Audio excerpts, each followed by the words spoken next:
Bonjour et bienvenue à une autre prédication de l'Église chrétienne évangélique En Chemin.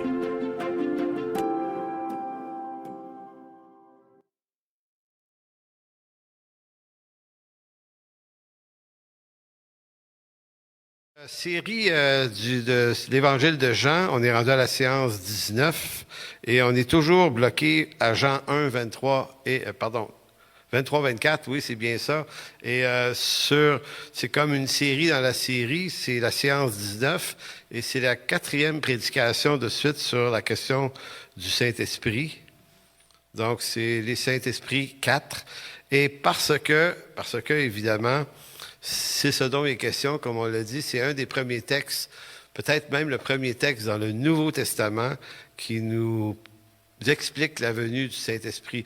Nous, on entend ça, on a l'impression que c'est dans le livre des Actes, au chapitre 2, que ça arrive, et dans les lettres de Paul aux Corinthiens, mais en fait, c'est Jean-Baptiste, le premier qui soulève le fait que par Jésus-Christ arrive le baptême du Saint-Esprit.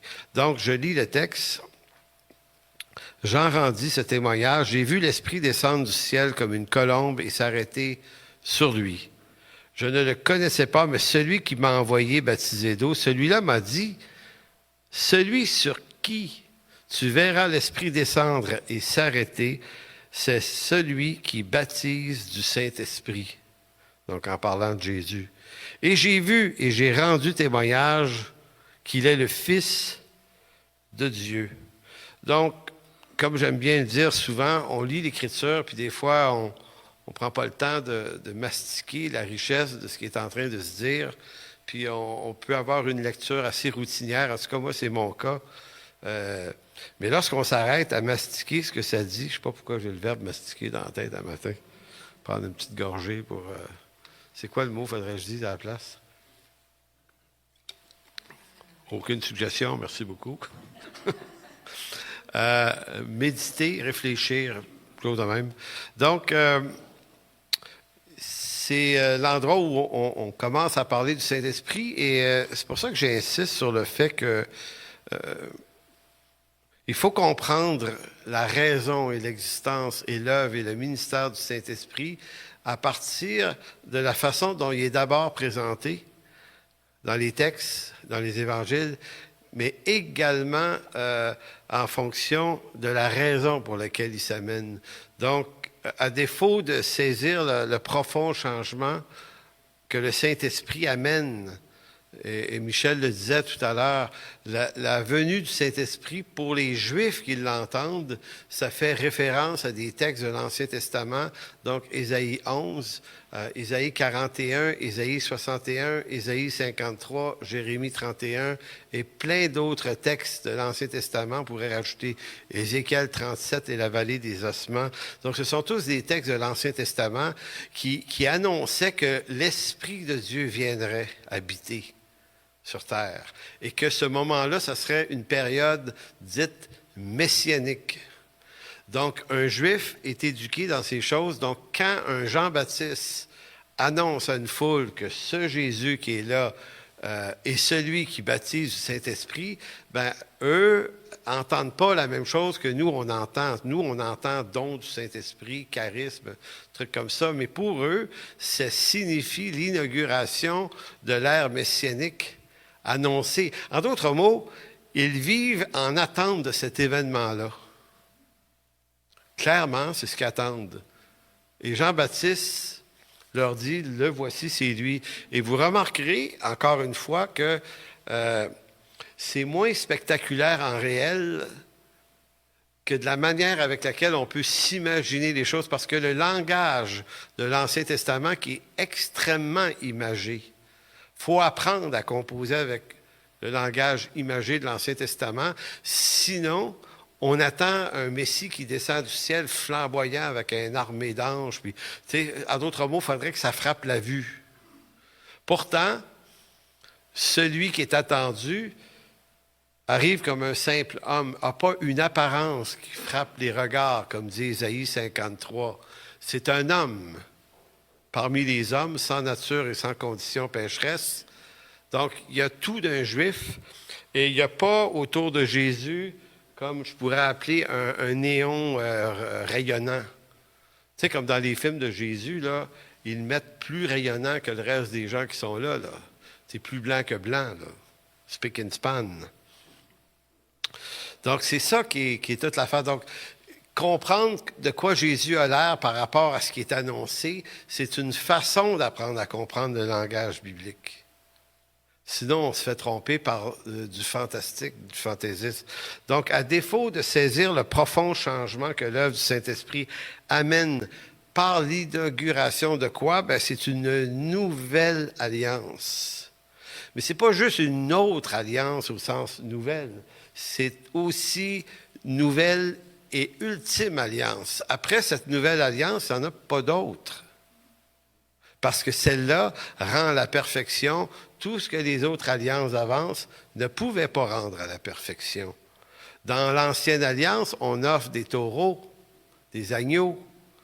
Le sang a une qualité annuelle de pardon, pas encore. C'est pas ce sang-là qui lavait les gens de leurs péchés, mais ça préfigurait le sang du Messie, de l'agneau de Dieu. Donc, tout est imparfait. Les sacrificateurs sont imparfaits, c'est des hommes pécheurs, tout est imparfait, tout est fait de main d'homme. Maintenant, l'ère messianique, c'est Dieu qui se fait homme et qui, lui, vient faire une œuvre qui va avoir une portée éternelle, et son sacrifice sera le dernier de tous les sacrifices. Tu ne peux pas avoir un sacrifice plus pur, plus parfait que le sien. Donc, pourquoi il y en aurait d'autres? C'est obsolète de le penser. Mais nous, quand on pense au Saint-Esprit, ben, on pense, parce qu'on est profondément égocentrique, tout le monde, je m'inclus dans ça, on fait les choses pour ce qu'elles nous rapportent à nous. Vraiment. Donc, on se dit, bon, le Saint-Esprit, qu'est-ce que ça me rapporte? Ah, il y a des dons puis des charismes. Ben, un appel. Moi, c'est ça que je veux. Tu sais, on magasine le truc qu'on veut. On veut, oui, Seigneur. Tu sais, c'est comme ça, on disait, oui, mais moi, je veux être revêtu. Tu sais, je veux être revêtu de puissance. Je veux faire des miracles. Je veux être puissant. Je veux rayonner. Je veux avoir de l'onction, de l'autorité sur les démons. Je veux que les gens, en me regardant, disent, waouh, quel homme de Dieu, puissant. Écoutez, on ne réalise pas qu'on utilise les choses saintes de Dieu, puis on s'en fait une marchandise un petit peu pour nous-mêmes, puis on se fait croire que tout ça, c'est très, très pur, là. Attends, non, on fait ça pour la gloire de Dieu. Oui, tu fais ça pour la gloire de Dieu, me semble, tu sais. Écoutez, de ne pas voir sa bêtise, c'est la pire des bêtises. En fait, c'est pas si grave que ça qu'on soit égocentrique, parce que c'est ce qu'on est. Donc, je ne suis pas en train de dire « ne le soyons plus », c'est une utopie. Ce qui est grave, ce n'est pas de l'être, c'est de ne pas savoir qu'on l'est. Si tu ne le sais pas, ben, tu vas spiner dans ça toute ta vie, puis tu t'en rendras jamais compte. Donc, qu'est-ce que la nouvelle alliance implique? Donc, aujourd'hui, on ne parlera pas de nous, on va parler de Dieu. Fait que, vous ne trouverez pas, dans ce que je vais dire, une application pour vous-même. Mais on va connaître quelque chose. Puis quelque chose qui concerne Dieu, parce que la raison du salut, c'est de connaître Dieu. Jean 17,3. C'est de le connaître, lui. Il y a énormément d'avantages à ça. Donc, je ne suis pas en train de dire qu'il n'y a pas d'avantages, il n'y a pas de bénédiction, il n'y a pas de richesse, il n'y a pas de don, il n'y a pas de charisme. Oui, il y en a. Mais ce n'est pas ça le but. Le but, c'est de le connaître lui. Donc, qu'est-ce que la nouvelle alliance implique concernant la fin des temps? La fin du monde, parce que c'est aussi de ça dont il est question. Et c'est aussi et surtout de ça qu'il est question. C'est-à-dire que le monde, les temps de l'histoire humaine, selon l'Écriture, parce qu'il y a toutes sortes de façons de diviser l'histoire. Mais selon l'Écriture, ça se divise en alliances. Et la nouvelle alliance, dans le calendrier prophétique, dans le calendrier des promesses, c'est la dernière alliance. Donc, nous vivons déjà la fin des temps. La fin des temps n'est pas une période futuriste, c'est la période qui a commencé avec la résurrection de Jésus-Christ. Inaugure la fin des temps qui était annoncée dans l'Ancien Testament. La fin des temps coïncide avec l'arrivée du oint de l'Éternel et sa mort et sa résurrection. Donc, ça fait 2000 ans qu'on est à la fin des temps. Donc, la fin des temps ne veut pas dire la fin au sens des derniers jours. Ça veut dire que c'est une période qui s'appelle comme ça. L'ère messianique, l'arrivée du royaume de Dieu, l'intronisation du royaume de Dieu, c'est la nouvelle alliance, c'est la venue de l'Esprit. Il pourrait y avoir beaucoup de synonymies dans tout ça, mais c'est de ça dont on parle. Donc, Hébreux 9. Hébreux 9, c'est ce qu'on va lire aujourd'hui. C'est que si vous voulez tourner dans Hébreux 9, 11. Si Jean-Baptiste nous parle du baptême du Saint-Esprit dans Jean chapitre 1, verset 24 à 34, il nous en dit pas plus. C'est là que d'autres textes vont venir éclairer. Donc, qu'est-ce que le Saint-Esprit? Donc, qu'est-ce que la nouvelle alliance amène de nouveau? Bien, il faut comprendre ça. Donc, c'est Hébreux 9 nous amène à découvrir que la nouvelle alliance, inaugurée par le Saint-Esprit, intronise Jésus, le Christ, comme médiateur et sacrificateur dans un sacerdoce éternel. Éternel, dont l'œuvre est accomplie une fois pour toutes. Maintenant, vous allez voir dans le texte, je mets quelques paramètres. Quand on va lire le texte, il va être beaucoup plus net. Le Christ vient comme médiateur, nous dit l'auteur de la lettre aux Hébreux, et sacrificateur. Médiateur, qu'est-ce que ça veut dire? Y a-t-il eu un autre médiateur que Jésus avant, d'après vous? Moïse. Moïse était le médiateur de l'alliance de la loi. Un médiateur, c'est quelqu'un qui se place entre les deux. Donc, il y avait Moïse, il y avait le peuple, il y avait Dieu. Donc, c'est Moïse qui fait la médiation. Donc, le mot médiateur vient du mot média. Un média, c'est un outil de communication. Donc, c'est lui qui est le médiateur qui reçoit la loi et qui la transmet au peuple. Donc, il nous est dit que Christ, lui, c'est le nouveau médiateur. Donc, si Christ est le nouveau médiateur, Moïse n'est plus dans le coup, là.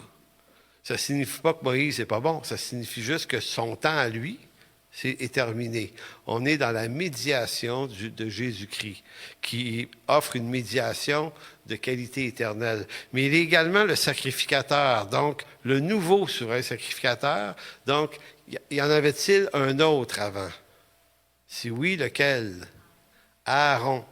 Vous remarquerez que Moïse et Aaron étaient les deux frères qui étaient porteurs de ces deux responsabilités-là. Donc, Christ les reprend pour lui-même, les deux.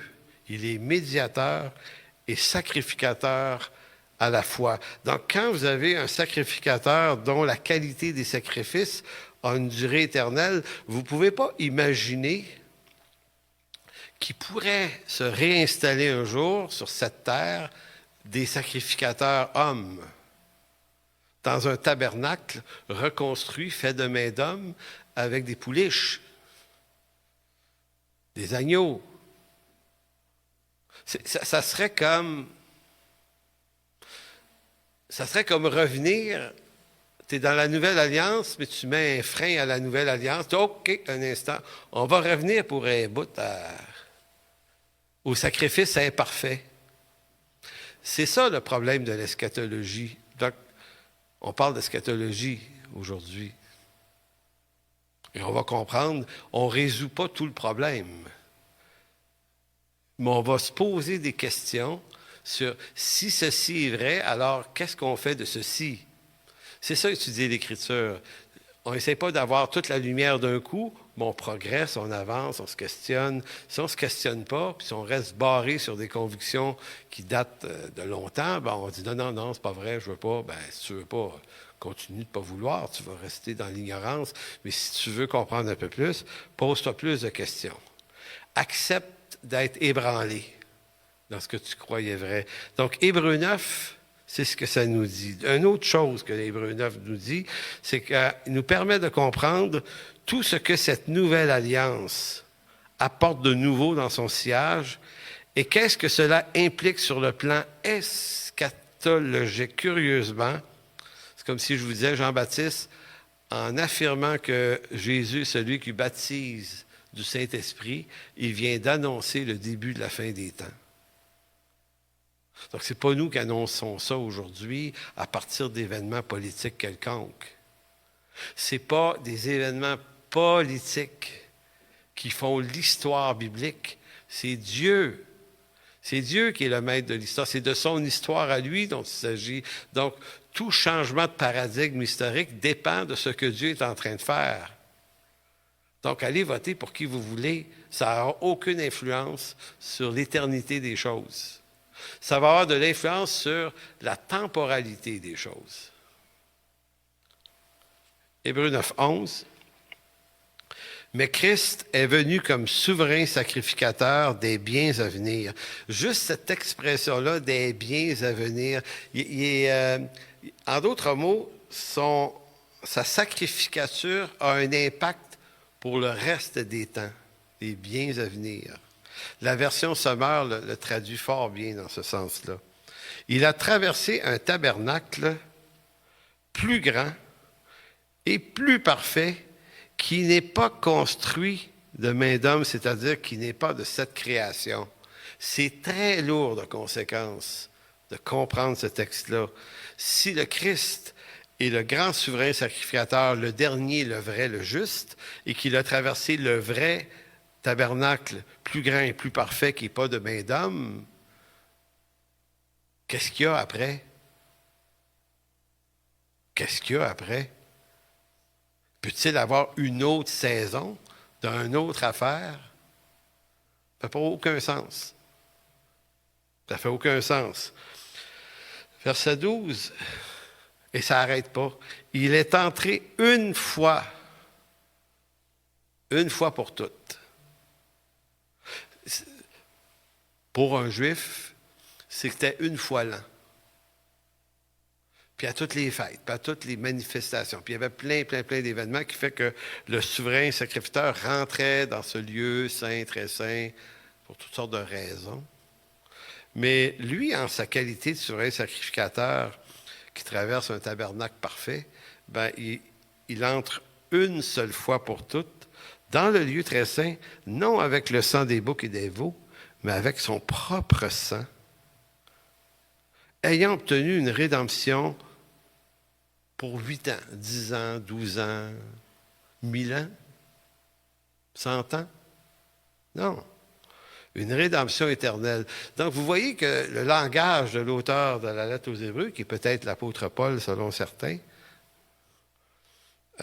l'auteur insiste sur la perfection et la finalité de l'œuvre de Jésus-Christ. Donc, on comprend que quand Jean-Baptiste, dans Jean 1, annonce que celui-ci est le Fils de Dieu et que celui-ci, c'est celui qui vous baptisera du Saint-Esprit, il est en train d'expliquer, il est en train de dire, ben voici, on entre dans ça. Et c'est le Christ à la croix qui va compléter l'enjeu de tout. Et verset 13, « Car si le sang des taureaux, des boucs et la cendre d'une vache répandue sur ceux qui sont souillés, sanctifie et procure la pureté de la chair, combien plus le sang de Christ, qui par un esprit éternel s'est offert lui-même sans tache à Dieu, purifiera-t-il votre conscience des œuvres mortes pour que vous serviez le Dieu vivant? » Donc, encore beaucoup d'insistance. Verset 15. C'est pour cela, c'est pour cette raison-là, ce qui vient d'être dit avant, qu'il est le médiateur. Donc, on disait tout à l'heure, il est le nouveau Moïse. Il est le vrai Moïse. En fait, pour dire ça mieux, Moïse était juste une image pâle de ce qu'allait être Jésus-Christ comme médiateur. Donc, il est le médiateur d'une nouvelle alliance afin que, la mort étant intervenue pour le rachat des transgressions commises sous la première alliance. Dites-moi, qui étaient les pécheurs sous la première alliance? D'après vous, ici, là, ça fait référence à qui, à quel peuple? Israël. Oui, mais c'est Israël en particulier, parce que cette alliance-là de la loi était vraiment réservée pour les Juifs, sinon les prosélytes. Donc, il est en train de dire que la mort est intervenue pour le rachat. Donc, le rachat de ceux qui ont péché sous la première alliance est couvert par le sang de l'agneau dans la nouvelle alliance. Certains vont dire, oui, mais les gens de l'Ancien Testament étaient sauvés comment? Par pure grâce. Par pure grâce. Le salut aura toujours été une grâce. Il n'y a pas moyen de l'obtenir autrement. Personne ne pouvait l'obtenir par la loi, parce qu'on va dire, ouais, mais si quelqu'un était juste, il honorait la loi, il faisait des bonnes affaires, ben, c'est parce qu'ils ont tous échoué. Il n'y en a aucun. Allez lire Romains 3, 9, jusqu'à 18, 19, il n'y en a aucun. Même parmi les plus sages, les plus purs, personne par la loi aurait pu trouver la loi, la foi et le salut. Pourquoi? Parce que la loi n'avait pas pour but de sauver, elle avait pour but de perdre. C'est bizarre, hein? La loi, c'était le ministère de la mort. C'était la loi, c'était ta condamnation. C'est la condamnation à mort du genre humain. C'est elle qui vient te dire en quoi tu es coupable. Donc, c'est pour ça que l'auteur, c'est terriblement clair. Christ est le médiateur d'une nouvelle alliance, afin que la mort étant intervenue pour le rachat des transgressions commises sous la première alliance, ceux qui sont appelés reçoivent l'héritage éternel qui leur a été promis. Donc, en Jésus-Christ, tous ceux qui sont appelés, dans quelque alliance que ce soit, sont déjà garantis de l'héritage éternel qui leur a été promis. C'est très intéressant. Je vais répondre à la question de Jocelyne. Es-tu là, Jocelyne? Tu m'as demandé une fois, c'est qui le reste fidèle? On va y arriver. On va essayer, par exemple. Je patine un peu plus vite, là. Donc, voyons un peu. Donc, là, je rentre dans des questions. Si nous croyons, bon, on vient de lire ce qu'on vient de lire, mais admettons que c'est pas, qu'on ne catche pas ce point-là, puis qu'on croit plutôt que dans un futur proche, un antéchrist doit profaner le tabernacle d'un temple qui serait reconstruit à Jérusalem en offrant sur l'autel de ce futur temple un sacrifice odieux qui serait qualifié d'abomination de la désolation et que Dieu en soit indigné au point de déclencher sa colère. Admettons que c'est ça que vous croyez. Vous pouvez croire ça, là, en passant. C'est pas grave. Tu sais, l'eschatologie, c'est pas une doctrine de premier plan, là, on s'entend, là. Parce que, peu importe que vous soyez d'une quelconque position, si vous appartenez à Christ, ça te sauvé pareil, puis le Seigneur revient pareil, puis on va vivre dans son royaume pareil. Donc, ça ne vaut pas la peine de se casser des morceaux de bois sur le dos là-dessus, là. S'il vous plaît, tu sais, on réfléchit, là. Maintenant, là, il faut que je relis ma phrase parce que le reste ne ferait plus de logique, parce que je suis allé faire un commentaire inutile entre les deux. Donc, je recommence ça. Si donc, nous croyons que dans un futur proche, un antéchrist doit profaner le temple de Jérusalem, le tabernacle, en fait, en offrant sur son autel un sacrifice odieux qualifié d'abomination de la désolation, et que Dieu en soit indigné au point de déclencher sa colère, alors comment comprendre Hébreux 9, 11 à quoi? À 15. Ça cloche. Parce que pour que Dieu puisse être, comment vous dites, pour qu'un temple soit profané, il faut que Dieu l'habite. Alors que le texte d'Hébreux nous dit, il ne peut plus habiter dans un temple de main d'homme.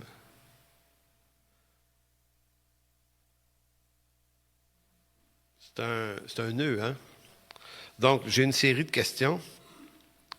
La nouvelle alliance ne marque-t-elle pas la fin de la sacrificature aaronique en vue de passer à un sacerdoce éternel, non transmissible, dont le Christ est l'ultime souverain sacrificateur? Est-ce que c'est pas ça que dit Hébreux 11? Oui, c'est ça. Alors, comment imaginer une pause dans ce sacerdoce non transmissible pour retourner au sacrifice d'expiation temporaire selon la loi de Moïse.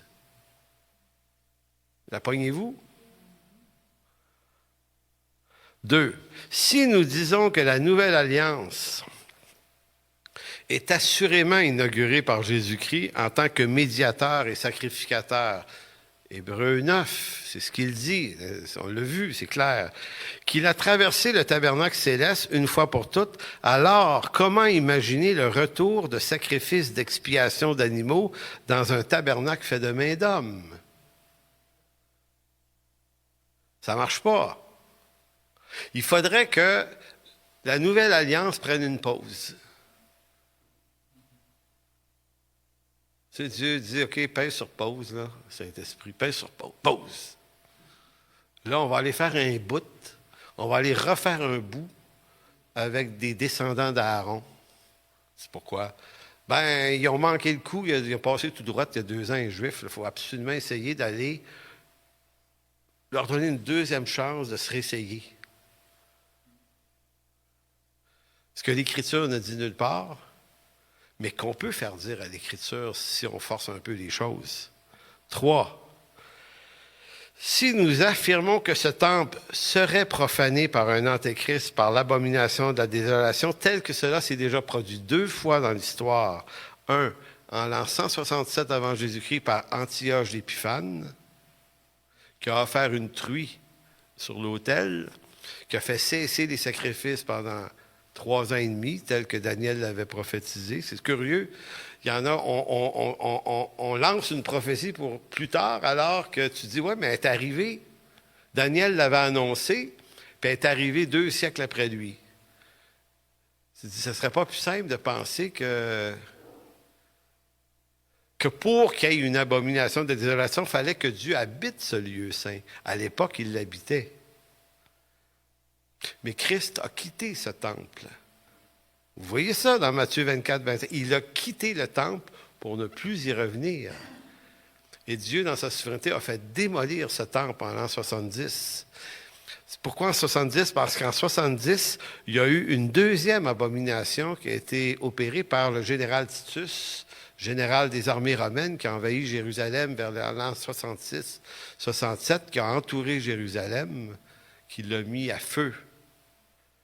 Je pense qu'on parle d'au-dessus d'1 million de morts dans ce massacre-là, et qui a offert les effigies de César dans le temple de Dieu. C'était une autre abomination. Alors, quand Jésus dit aux apôtres, « Quand vous verrez en lieu saint cette chose-là se reproduire, l'abomination de désolation. » En d'autres mots, il est dans une référence à quelque chose qu'eux connaissent. Ils savent que 167 ans avant, c'était arrivé. C'était commémoré par des fêtes, cet événement-là. Ça faisait partie de la culture juive qui avait eu ça. Donc, Jésus dit, quand vous allez revoir ça, donc, est-ce que pour que ça deviendrait, il faudrait le revoir une 3e fois? Est-ce que c'est nécessaire?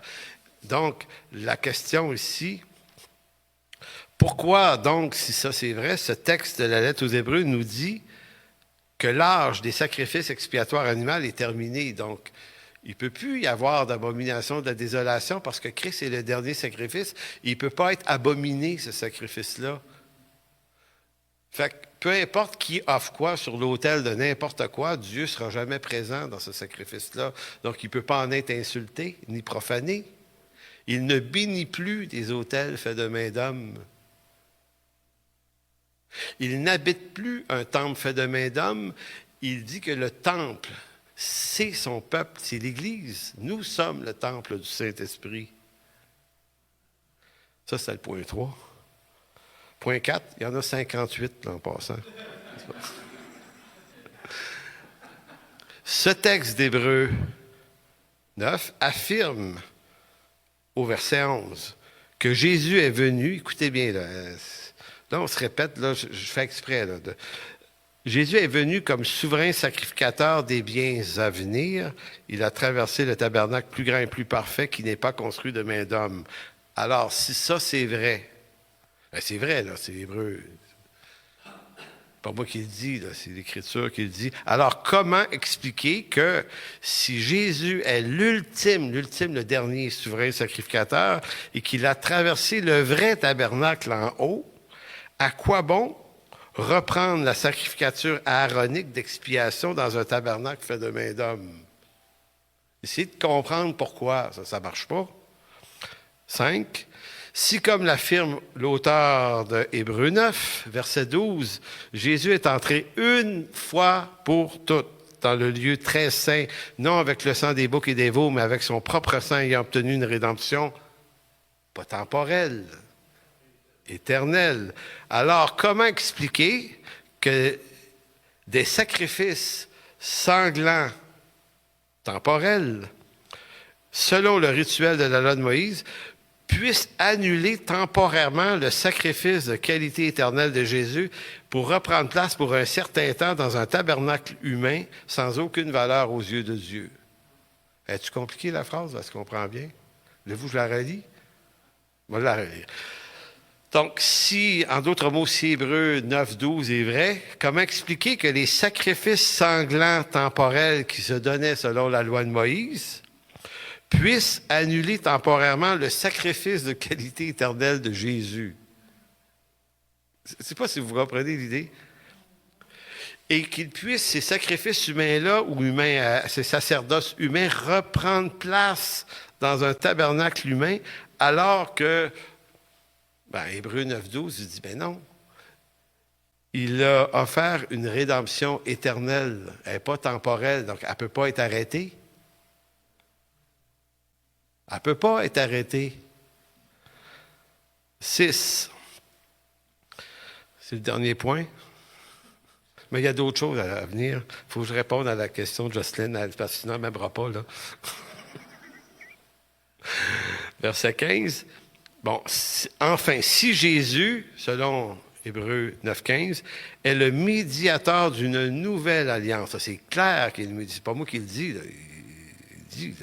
Afin que la mort étant intervenue pour le rachat des transgressions commises sous la première alliance, donc le peuple juif, ceux qui sont appelés reçoivent l'héritage éternel qui leur a été promis. Donc, si ça, c'est vrai, là, ce qu'on vient de lire là, donc si la nouvelle alliance est officiellement inaugurée par le Christ et que les transgressions commises par ceux, les Juifs, qui vivaient sous la première alliance, sont désormais rachetées,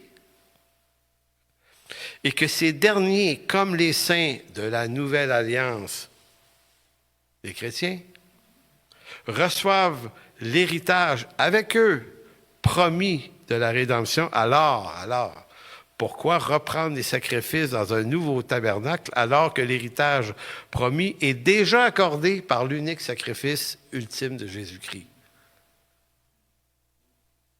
Parce que retourner à un tabernacle fait de main d'homme, c'est retourner à quelque chose de temporel et de complètement imparfait. Donc, c'est pas pour rien que Hébreux 10, qu'on ne lit pas, dit « Celui qui voudrait retourner à ses sacrifices ». Tu sais, la lettre aux Hébreux avertit que si tu appartiens à Jésus-Christ, là, si tu vas à Jérusalem il y a 2000 ans, tu t'es converti et que tu retournes au temple, il dit tu souilles le sang de l'agneau. Tu le prends pour du sang profane. Et il dit, ceux qui vont faire ça s'attirent une colère de Dieu. Donc, ceux qui s'attirent une colère de Dieu, c'est ceux qui seraient tentés de retourner dans un temple fait de main d'homme et se confier à un sang d'expiation animale. J'aurais pu vous lire Hébreux 10. C'est sursautant à quel point c'est clair. Il dit, faites pas ça.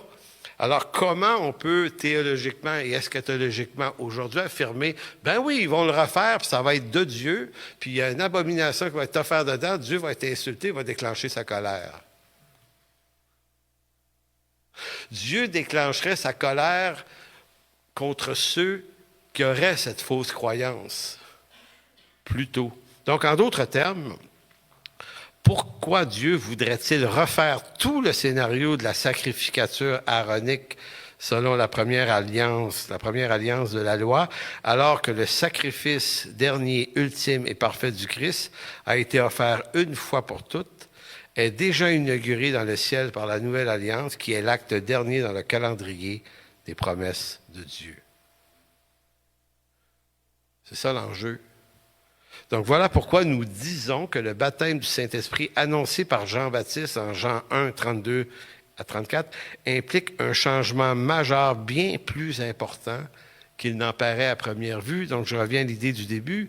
Nous, on voit dans le baptême du Saint-Esprit nos dons, nos charismes, nos appels. Je ne suis pas en train de dire que ce n'est pas là.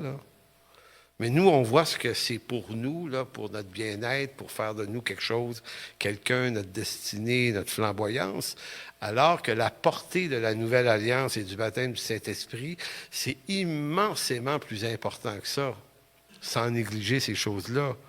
Donc, ce n'est pas seulement la nouvelle naissance et les dons de l'Esprit que Jean-Baptiste est venu annoncer, mais il est venu présenter l'acte final, la scène finale du dessein de rédemption éternelle pour tous ceux qui sont appelés à recevoir cet héritage éternel. C'est ça que Jean-Baptiste est en train de dire puis pas dire, mais seulement en disant « Celui-ci est l'agneau de Dieu qui enlève le péché du monde, et celui-ci, celui qui vous baptisera du Saint-Esprit, il est le Fils de Dieu. » En disant ça, là, derrière ces quelques paroles, il y a tout ce flot d'informations qui vient. Donc, toutes les promesses de Dieu de l'Ancien Testament concernant les fins dernières en Jésus-Christ sont accomplies de telle sorte que dans le calendrier... Excusez. On va noyer ça. Je relis ça. Toutes les promesses de l'Ancien Testament concernant les fins dernières qui viennent en Jésus-Christ sont accomplies de telle sorte que dans le calendrier des étapes, il y a des étapes depuis la création, hein? Dans le calendrier des étapes, l'Église est l'étape finale qui fait de tous les saints le nouveau temple de Dieu. C'est ce que Hébreux affirme. Donc, qui sont ceux dont il est dit, ceux qui ont été appelés reçoivent l'héritage éternel qui leur était promis? On s'en vient, Jocelyne. Ça commence à sentir ta question, là. Hey, Frère, je suis à l'âge aujourd'hui.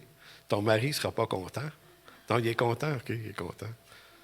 Donc, vous remarquerez que le texte dit « Ceux qui ont été appelés reçoivent l'héritage » et pas ceux qui l'ont décidé. C'est un détail, mais c'est combien important. Ceux qui ont été appelés reçoivent l'héritage qui leur a été promis. Donc, s'agit-il des saints de l'Ancien Testament ou les saints du Nouveau Testament ou les deux? Les deux, forcément. Il nous est habituel de considérer, nous, le début de l'Église en Acte 2. Nous, on voit le début de l'Église dans Acte 2. C'est normal parce que dans Acte 2, c'est le Saint-Esprit qui descend sur la chambre haute. Les langues de feu et 14 langages sont parlés par les apôtres. Ce ne sont pas des langages extatiques incompréhensibles. Ce sont 14 langages qui sont nommés les 14 d'ailleurs.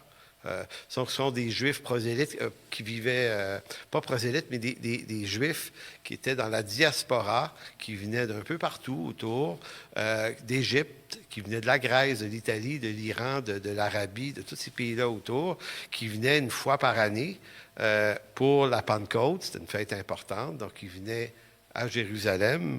Et comme on dirait, tu ne prenais pas un avion le vendredi puis tu repartais chez vous le dimanche soir dans ce temps-là. C'était un voyage qui pouvait durer des mois et des mois parce que tu venais à pied, c'était déjà très long venir. Donc, ce sont ces gens-là et leur langue. Ils parlent des langues du pays, des pays d'où ils viennent. Et il va probablement falloir d'ailleurs parler, c'est quoi les dons des langues, mais on peut juste dire aujourd'hui d'une chose.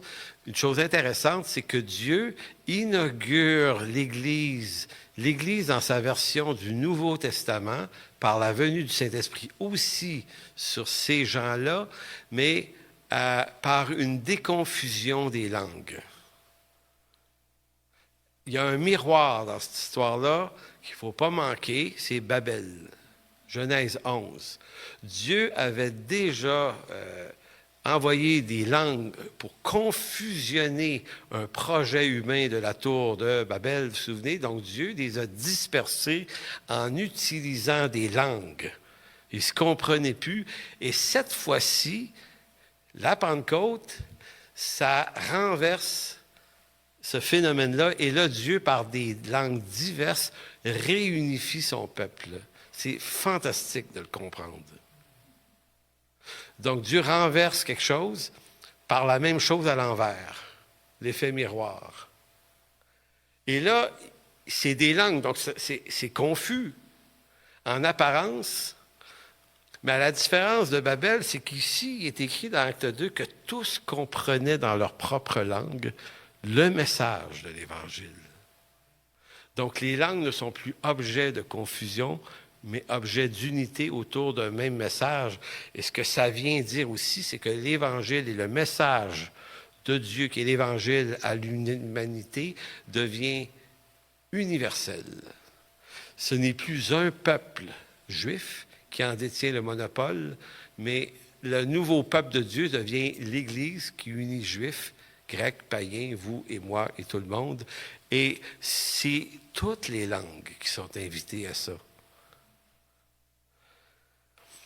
Donc, c'est pour ça qu'on comprend que l'Église commence dans la version qui nous intéresse, Nouveau Testament, Nouvelle Alliance, par le Saint-Esprit, c'est Acte 2. Mais est-ce que l'Église existait avant? Dites pas non. Vous allez vous comprendre pourquoi. De tous les temps, Dieu connaît ceux qui lui appartiennent. Et dans l'Ancien Testament, ils vont porter le nom de reste fidèle ou petit reste fidèle. Il y a dans l'Ancien Testament un peuple nombreux, juifs, terrestres, mais tous les Juifs ne sont pas sauvés. C'est ce que Jésus va dire en Jean 8, qu'on ne peut pas lire ce matin. C'est ce que Paul va lire dans Galates chapitre 3 également. Tout Israël n'est pas le peuple de Dieu. Il faut vraiment le comprendre. Donc, il y a toujours eu, depuis Adam et Ève jusqu'à la fin, il y a toujours eu un peuple de Dieu. Mystérieux, caché. C'est pour ça qu'on dit, la vraie Église de Dieu, elle est comme invisible. L'Église terrestre, elle est visible, mais dans l'Église visible, il y a l'Église invisible, celle de ceux qui appartiennent vraiment au Seigneur. Donc, de tous les temps, Dieu connaît ceux qui lui appartiennent, qu'il nomme reste fidèle dans l'Ancien Testament. Et dans le Nouveau Testament, c'est un peu comme si l'Église qui rassemble les rachetés était aussi ancienne que le petit reste de l'Ancien Testament. Il nous faut dès lors distinguer entre l'Église, écoutez bien ici, là, c'est un peu de détail, il faut distinguer entre l'Église, institution humaine et appelée Église par Dieu, et l'Église, institution spirituelle. Donc l'Église terrestre et humaine qui est de Dieu et l'Église spirituelle, celle qui inclut seulement les rachetés. D'où la formule, c'était Bonhoeffer qui disait, c'est-tu Bonhoeffer qui disait, il y a le Corpus Christianum, puis il y a le Corpus Christi. C'est ça. Donc, il disait le Corpus Christi, corps de Christ, est dans le Corpus Christianum, mais le Corpus Christianum n'est pas nécessairement dans le Corpus Christi. Je ne sais pas si vous voyez l'idée. En d'autres mots, il y a la chrétienté, Christianum, la chrétienté. Donc, le corps de Christ, les rachetés sont forcément dans la chrétienté, mais toute la chrétienté n'est pas nécessairement le corps de Christ. Donc, dans sa réalité humaine, l'Église, peuple de Dieu, traverse des époques, des alliances, des dispensations. Elle change de forme dans la mesure où les alliances qu'elle traverse lui imposent des obligations. Sous l'époque de la loi, c'est la loi mosaïque. Mais dans la réalité spirituelle, c'est pour ça qu'il faut regarder ça à deux niveaux. L'Église rassemble les élus de chaque époque qui tous sont sauvés en vertu de l'élection de la grâce. Il n'y a pas d'autre façon d'être sauvé que par pure grâce. Personne ne peut être justifié autrement que par le don de la grâce de Dieu. Donc, le salut est une grâce, quel que soit le moment ou la dispensation, ou la période, ou le siècle, ou le millénaire de l'histoire, où l'homme le reçoit. Si Adam et Ève ont été, si on veut, recouverts de peaux animaux, ça préfigure un sacrifice offert pour eux. C'est une grâce. Donc, c'est dans ce sens que nous disons que l'Église, dans sa réalité spirituelle, existait aussi forcément dans l'Ancien Testament. Église au sens de ce que le mot grec veut dire, l'ecclésia, qui veut dire le rassemblement du peuple. Parce que ce n'est pas un mot religieux. Ce n'est pas un mot religieux, Église. C'est un mot d'usage qui était déjà présent dans le langage des Juifs à l'époque. Ils utilisaient bien avant que Jésus-Christ naisse le mot « ecclésia ». Vous allez dire, « Ah, ils utilisaient ça, eux autres? » Oui, parce qu'en l'an 270 avant Jésus-Christ, ils ont traduit la Bible en Égypte. 270 ans avant Jésus-Christ, les Hébreux ont perdu leur langue. Ils sont envahis par des peuplades grecques, qui fait que la langue hébreu s'est perdue. Il y a peut-être probablement juste les prêtres qui la parlent, évidemment, mais le peuple non. Donc, pour que tous puissent comprendre la Torah et l'Ancien Testament dans la langue commune, qui avait été imposée en l'an 300 quelque par Alexandre le Grand, qui est la koiné, le grec, il a fallu que des Juifs, des grands prêtres, des scribes se disent « on doit traduire la Bible de l'hébreu au grec pour la rendre compréhensible ». C'est ce qu'ils ont fait en l'an 270 avant Jésus-Christ, et on appelle cette traduction la Septante, qui veut dire 70. Donc, 70 scribes ont traduit la Bible. En fait, il était 72, mais on l'appelle les 70 quand même. Donc, depuis 270 ans, dans le monde juif, le mot « Église » est déjà présent. Parce que quand on parle du peuple de Dieu, « kalal », mot hébreu dans l'Ancien Testament, ils l'ont traduit par « ecclésia ». Donc, pourquoi les apôtres ont appelé l'Église Ecclésia, eux autres, à leur tour? Tu sais, on pourrait dire qu'ils ont ramassé un mot quelque part, puis ils ont inventé le mot. Mais non, c'est un mot qui était d'usage courant, pratique, dans leur tradition déjà. Donc, le peuple de Dieu, dans l'Ancien Testament, se faisait déjà appeler Église avant la naissance, la vie, la mort et la résurrection de Jésus-Christ. C'est intéressant. C'est intéressant, c'est surtout important. Il faut remarquer dans l'Ancien Testament les textes qui font référence à ce petit reste fidèle au milieu d'Israël. Ainsi, tout Israël n'a jamais été autre qu'un peuple terrestre, élu de Dieu, dans lequel se trouvait aussi le peuple des élus spirituels. Donc, tout Israël n'était pas sauvé qu'un simple reste. C'est la raison pour laquelle, dans Jean 3,3, Jésus a une étrange discussion avec le docteur en Israël et lui dit ceci: en vérité, je te le dis, Nicodème, si un homme ne naît de nouveau, donc naître de l'esprit, il ne peut voir le royaume de Dieu. Et là, Nicodème, ça grattait la tête. Il dit, il ne comprenait pas trop. Ouais, mais comment un homme peut-il retourner dans le ventre de sa mère? Puis là, j'ai dit, tu n'as rien compris, mon grand. Puis là, il lui fait même le reproche. Il dit, tu es le docteur en Israël, puis tu ne comprends pas ces choses. Qu'est-ce que Nicodème ne comprenait pas? En fait, il ne comprenait pas, puis il comprenait. C'est que Nicodème, les textes de l'Ancien Testament ont prévu que le salut viendrait par la naissance de l'Esprit. C'est comme si elle allait dire, retourne lire Ésaïe 11, 41, 53, 61, va lire. Tu es le docteur, tu es supposé de savoir que c'est ça qui s'en vient, l'ère messianique. Le gars, il était un peu comme OK, pas vu ça. Donc, Jésus dit à Nicodème, qui est un gars brillant, c'est pas parce que tu es un juif, puis c'est pas parce que tu es un docteur que tu peux appartenir à Dieu dans le royaume de Dieu. Pour ça, il faut que tu naies de nouveau. C'est une nouvelle vie qu'il faut. Puis cette nouvelle vie, elle est le produit du Saint-Esprit, et celui qui ne l'a pas ne peut voir le royaume de Dieu. Même là, si c'est celui qui pratique la loi à 99,9%, ça ne donne pas le salut. C'est la nouvelle naissance qui le donne. Maintenant, ça a toujours été vrai. Ça ne se nomme pas comme ça dans l'Ancien Testament, mais dans l'Ancien Testament, il y a un reste fidèle. Ésaïe chapitre 1, versets 8 et 9 nous dit, Ésaïe 1, 8 et 9, « Et la fille de Sion est restée comme une cabane dans une vigne, comme une hutte dans un champ de concombres. » C'est poétique, hein?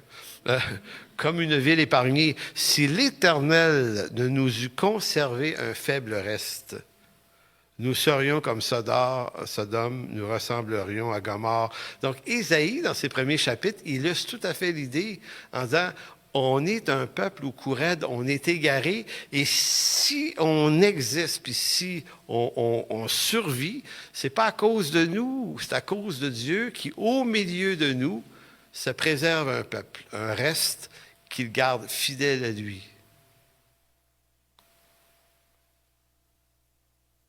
Un roi 19, verset 18, c'est l'histoire d'Élie. Tu sais, Élie se pensait le seul, là, tu sais, vous comprenez, il avait combattu les prophètes de Baal et Astarté, puis à un moment donné, Jézabel. Tu sais, c'est toujours étonnant qu'il n'a pas eu peur de 850 hommes, mais il a eu peur d'une femme. La puissance des femmes, c'est redoutable. Clairement. Et là, il pleurniche un peu sur son sort. Ah, je suis resté seul, blablabla. Mais je laisserai en Israël, il avait dit ça à Élie, 7000 hommes, tous ceux qui n'ont point fléchi le genou devant Baal et dont la bouche ne l'a point baisé. Vous avez encore ici une autre expression. Il y avait 7000 justes en Israël du temps d'Élie. Il n'avait pas l'air de les connaître, là, mais il y en avait 5000. Pourtant, il y a des centaines de millions de personnes. Là. Dieu dit, il y en a 5000 qui m'appartiennent ici. Fait qu'arrête de pleurer, Élie. Tu n'es pas tout seul. Et dans Romains 11, l'apôtre Paul, qui est au courant de tous ces textes de l'Ancien Testament, reprend l'idée. Parce que la grande question qui traficotait bien des Juifs puis bien des païens du temps de Paul, c'était comment ça se fait que le Messie est venu, il a performé les miracles, les prophéties et les promesses attendues d'un Messie. Comment ça se fait qu'ils ne l'ont pas reconnu? Est-ce que Dieu aurait-il rejeté son peuple? C'est un peu la question. Est-ce que Dieu aurait été fidèle ou est-ce que le peuple, les gens sont trop gnochons pour être capables d'allumer? C'est quoi l'affaire? Donc, Paul va répondre, Romains 11, 2, Dieu n'a pas rejeté son peuple, qu'il a connu d'avance.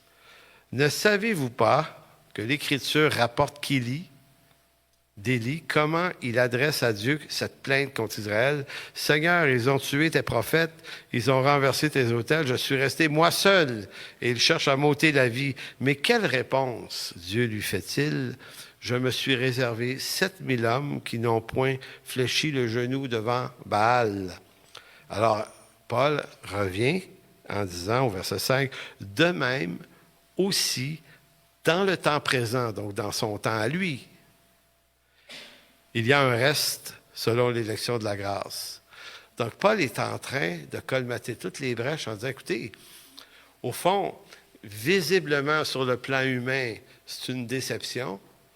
Les Juifs n'ont pas reconnu leur Messie. Ils l'ont livré pour être crucifié avec la complicité des Romains, mais c'était aussi le dessein de Dieu. Il fallait qu'il meure. Mais si en apparence, la nation juive ne s'est pas tournée vers Jésus-Christ il y a 2000 ans, ce n'est pas complètement une anormalité parce que pour se tourner vers Dieu, il faut que Dieu appelle ceux qu'il appelle à l'héritage. Souvenez-vous d'Hébreux 9, ceux qui sont appelés à son héritage puissent le recevoir. Donc Paul dit, ce qui se passe, mes amis, en ce moment, dans son temps à lui, il dit, dans le temps présent, il y a encore un reste d'Israël. Puis ce reste d'Israël-là fait partie de l'Église. Il ne peut pas être ailleurs dans la Nouvelle Alliance. Il n'y a pas deux peuples, il y a un peuple de Dieu. Appartenir à Dieu, c'est être dans l'Église parce que, souvenez-vous ce que Jésus dit à Nicodème, tu ne peux pas voir le royaume de Dieu à moins que tu naisses de nouveau. Fait que tu ne peux pas être une autre sorte de peuple de Dieu, autrement que par la nouvelle naissance. Et si tu es né de nouveau, bien c'est l'Église, ça. Et si tu es né de nouveau dans l'Église, tu ne peux pas retourner à des rituels de l'Ancien Testament, offrir des sacrifices sanglants. Ça serait ça une abomination. Donc, tout ça pour dire que l'Ecclésia, qui est utilisé dans l'Ancien Testament traduit par la Septante, est un mot d'usage qui signifiait, qui traduisait le mot kalal en hébreu, et qui voulait dire le peuple de Dieu. Mais c'est sûr que c'est dans le Nouveau Testament que ça s'éclaircit, tout ça, puis ça devient évident. Puis c'est dans le Nouveau Testament, en grec, que là, le mot ecclésia devient l'expression officielle de l'Église de Jésus-Christ. Et c'est lui qui bâtit son Église, c'est pas nous. Nous, on est par pure grâce invités dans ça. Donc, ce qui commence en Acte 2 est l'expression de l'Église dans la Nouvelle Alliance, promise en Jérémie 31, elle est différente en plusieurs points de ce qu'on pourrait appeler l'Ecclésia de l'Ancien Testament, en ce qu'elle, ici, devient universelle.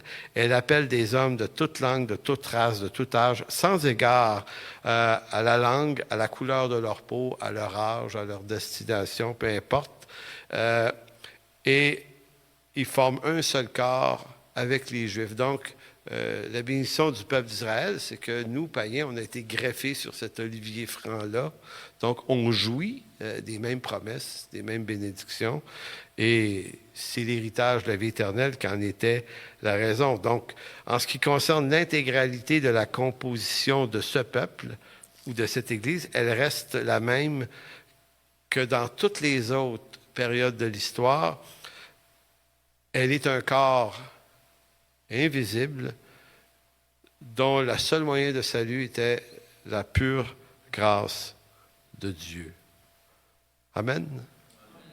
Ça a répondu? Ouais, pas pire. Alors, j'ai dépassé mon temps. Bon, Seigneur, on veut te bénir, on veut te bénir aujourd'hui, Seigneur, ton plan, qui à première vue, comme ça, peut paraître extrêmement complexe, avec énormément de détails, beaucoup de choses à saisir, beaucoup de choses à mastiquer. Mais Seigneur, merci que tu nous rends ça par ta parole compréhensible, limpide même. Seigneur, c'est une grande bénédiction que de savoir, malgré les temps difficiles, malgré la persécution qui pourrait se lever contre l'Église, malgré toutes sortes de tribulations qui peuvent nous atteindre, malgré des antéchrists qui peuvent apparaître ici et là à tout bout de champ, malgré tout ça, Seigneur, notre seule et unique espérance maintenant, c'est ton retour final. Alors, merci pour cette grâce qui nous est donnée d'y participer pleinement. Amen. Excusez un petit peu la longueur, là, je me suis enflammé. Pour toute information, n'hésitez pas à communiquer avec nous à info@églisesenchemin.com.